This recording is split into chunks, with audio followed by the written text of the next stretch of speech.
সিলেটবাসী please আপনারা জাগ্রত হন, আমাদের মতো লুজার আপনারা হবেন না। একটা বাচ্চা পৃথিবীতে আনা একটা মা বাবার অনেক কষ্টের বিনিময়ে সন্তানরা বড় হয়, কিন্তু এই সন্তানদের যদি জান দিতে হয় আরেকজনের হাতে, আর চাইতে কষ্ট আর কোনো কিছুই নাই। আমরা অনেকেই আমরা বাবা মা হয়েছে, আমরা জানি যে একটা বাচ্চাকে পৃথিবীতে আনা কতটুকু কষ্ট। মানে এই কষ্টের বাচ্চাটা যদি আপনার চলে যায় পৃথিবী থেকে, তাইলে মানে এর চাইতে আর বড় কষ্ট কোনো কিছুই হতে পারে না।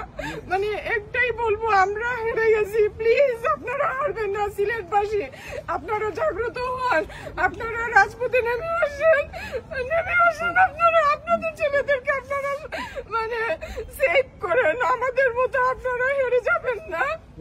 আর যে বাজারা মানে টাকার জন্য এটা করছেন, আপনাদের তো অনেক টাকা আছে, আর কত লাগে আপনাদের টাকা?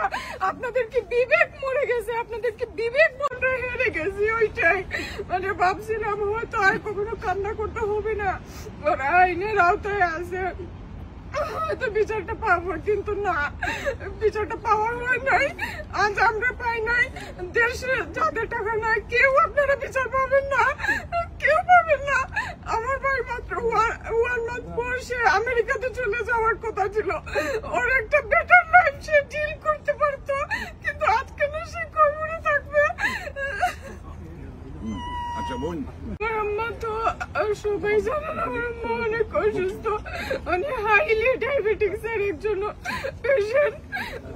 উনি এই যে মানে কোর্টে মানে সকাল 7টা থেকে উনি কোর্টে যাওয়ার পর মানে কোর্টটা তখন শুরু হয় মানে 10টা 10:30 থেকে, কিন্তু আমার আম্মা 8টার আগেই গিয়ে হাজির।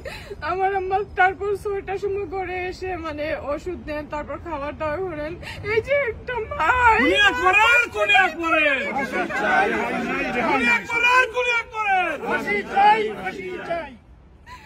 আমরা পরিষ্কার বলতে চাই, এই এসআই আকবর এবং তার অনুষঙ্গী যারা বেল পেয়েছে এর পিছনে আপনার অ্যাটর্নি জেনারেল অফিসের হাত রয়েছে।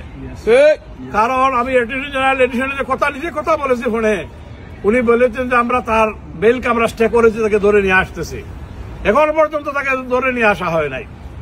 আমরা আজকের সমাবেশ থেকে পরিষ্কারভাবে জানাতে চাই, আজকে 24 ঘন্টার ভিতরে আকবরকে অ্যারেস্ট করে দিয়ে আসতে হবে।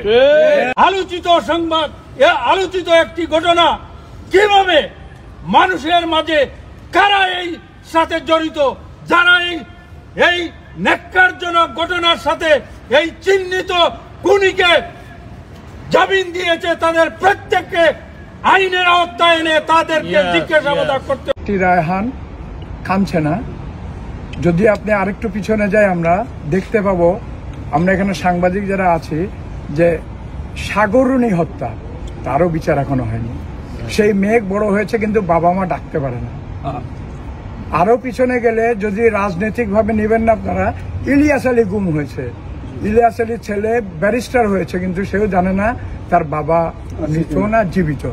তো আমার আহ্বান হচ্ছে, 5 বছর আগেও রাহেনের বোনের ঘরে বসে ইন্টারভিউ যখন করেছিলাম তখনও যে কথা, এখনো তাই কথা, এই বিচার হতে হবে। এবং আকবরকে ধরে আনার পরে তাকে কিসের ইঙ্গিতে, কার প্ররোচনায়, কিসের প্রলোভনে এটা হয়েছে